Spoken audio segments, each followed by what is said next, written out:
नमस्ते दोस्तों।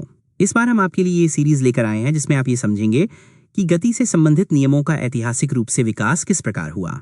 हम अरस्तू से लेकर हैमिल्टन और लापलास तक की कहानी को सुनेंगे और ये जानेंगे कि कैसे न्यूटन और गैलीलियो के बाद ये विकास क्रम जारी रहा। इस सीरीज में हम ये भी देखेंगे कि यदि भारत में दशमलव प्रणाली का विकास नहीं हुआ होता तो आज हम इस स्थिति तक नहीं पहुंच पाते। ये इस सीरीज का पहला भाग है जिसमें हम आर्किमिडीज और अरस्तू की कहानी सुनेंगे। तो आइए शुरू करते हैं। ये 350 ईसा पूर्व की बात है। अरस्तू बहुत उत्सुकता से अपने आसपास की दुनिया को देख रहे थे। उन्होंने देखा कि जब कोई पत्थर गिरता है तो वो हमेशा नीचे की ओर जाता है, जमीन की तरफ, और जब धुआं उठता है तो वो हमेशा ऊपर की तरफ, आसमान की ओर जाता है। उन्होंने इन साधारण अवलोकनों से एक बड़ा सिद्धांत बनाया। उन्होंने अपने छात्रों से कहा, देखो, ये सब उनकी प्रकृति का खेल है। भारी चीजों की प्रकृति नीचे की ओर होती है और हल्की चीजों की प्रकृति ऊपर की ओर। हर वस्तु अपने प्राकृतिक स्थान पर पहुंचना चाहती है और यही उसकी गति का कारण है। अपने इस विचार को साबित करने के लिए अरस्तू ने एक छोटा सा प्रदर्शन किया। उन्होंने एक हाथ में एक पत्थर और दूसरे हाथ में एक पंख लिया और दोनों को एक ही ऊंचाई से एक साथ गिराया। जाहिर है पत्थर तेजी से नीचे गिरा जबकि पंख धीरे धीरे लहराता हुआ नीचे आया। ये देखकर अरस्तू ने घोषणा की, देखा, भारी वस्तुएं इसलिए तेजी से गिरती हैं क्योंकि उनमें अपने प्राकृतिक स्थान यानी जमीन तक पहुंचने की ज्यादा इच्छा होती है। ये तर्क इतना सीधा और प्रभावशाली था कि पश्चिम के लोग इसे अगले 2000 सालों तक सच मानते रहे। लेकिन एक बात अरस्तू को हमेशा परेशान करती थी। जब कोई धनुर्धर तीर चलाता है तो तीर धनुष से अलग होने के बाद भी हवा में आगे क्यों बढ़ता रहता है।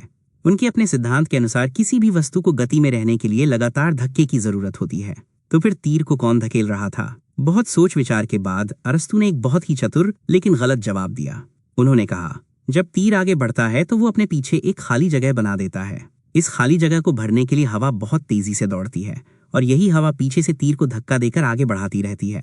कल्पना कीजिए, अरस्तू अपने छात्रों को ये समझा रहे हैं कि कैसे एक अदृश्य हवा तीर को आगे बढ़ा रही है।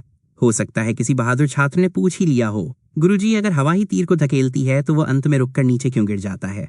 अरस्तू ने आत्मविश्वास से उत्तर दिया, क्योंकि अंत में तीर की नीचे गिरने की प्राकृतिक इच्छा हवा के धक्के पर हावी हो जाती है। अरस्तू के विज्ञान में यही कुछ बुनियादी कमियां थीं जो बाद में उनके पतन का कारण बनी।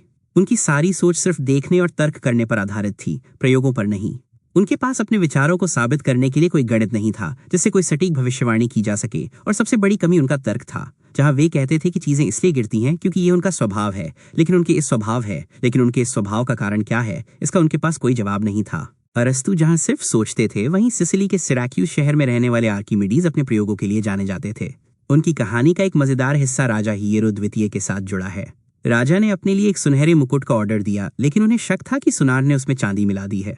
राजा चाहते थे कि मुकुट को तोड़े बिना उसकी शुद्धता का पता लगाया जाए। ये पहेली सुलझाना आर्किमिडीज के लिए एक चुनौती बन गई। एक दिन वे नहाने के लिए टब में उतरे। जैसे ही वे टब में घुसे, उन्होंने देखा कि पानी का स्तर ऊपर उठ गया है और तभी उनके दिमाग में एक विचार आया। वो इतने उत्साहित हुए कि बिना कपड़े पहने ही टब से बाहर कूद पड़े और पूरे शहर में दौड़ते हुए चिल्लाने लगे, यूरेका, यूरेका, जिसका मतलब होता है मिल गया। आर्किमिडीज ने यह समझा कि कोई भी वस्तु अपने आयतन के बराबर ही पानी हटाती है।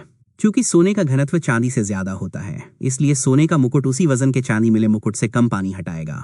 इस तरह उन्होंने राजा के मुकुट की शुद्धता का पता लगा लिया। आर्किमिडीज ने एक और शानदार खोज की। एक बार उन्होंने राजा से कहा, अगर मुझे खड़े होने की जगह दे दो तो मैं पूरी पृथ्वी को हिला दूंगा। राजा को उनकी बात पर हंसी आई और उन्होंने उन्हें यह साबित करने की चुनौती दी। आर्किमिडीज ने एक जटिल पुली सिस्टम बनाया और उसे समुद्र के किनारे खड़े एक बहुत बड़े जहाज से जोड़ दिया। फिर वो आराम से एक कुर्सी पर बैठे और एक रस्सी खींचने लगे। देखते ही देखते विशाल जहाज जमीन पर ऐसे खिसकने लगा जैसे वो पानी पर तैर रहा हो।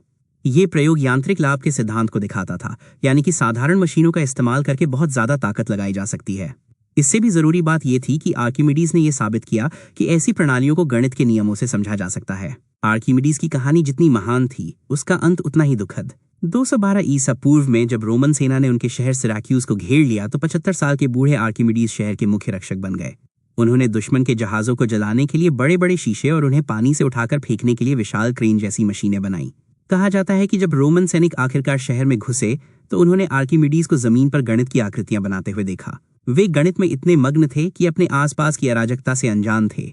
एक रोमन सैनिक ने जब उन्हें तुरंत अपने साथ चलने को कहा तो उन्होंने इनकार कर दिया। सैनिक ने बिना इस महान गणितज्ञ को पहचाने उनकी हत्या कर दी। माना जाता है कि उनके आखिरी शब्द थे, don't disturb my circles. Archimedes की कहानी यहाँ पर खत्म होती है। यूरोप में उस समय भूकेंद्रीय प्रणाली प्रचलित थी, जिसके अनुसार सभी ग्रह पृथ्वी के चारों ओर घूमते हैं, ऐसा माना जाता था। पश्चिम में इस समय तक एक सुव्यवस्थित संख्या प्रणाली का विकास नहीं हुआ था। बड़ी संख्याओं को लिखने के लिए की चिन्हों का उपयोग करना पड़ता था। गतियों को समझने के लिए और उन पर आधारित निष्कर्ष निकालने के लिए गणित आवश्यक थी, जिसका विकास भारत में हुआ, जिसके बारे में हम अगले वीडियो में समझेंगे।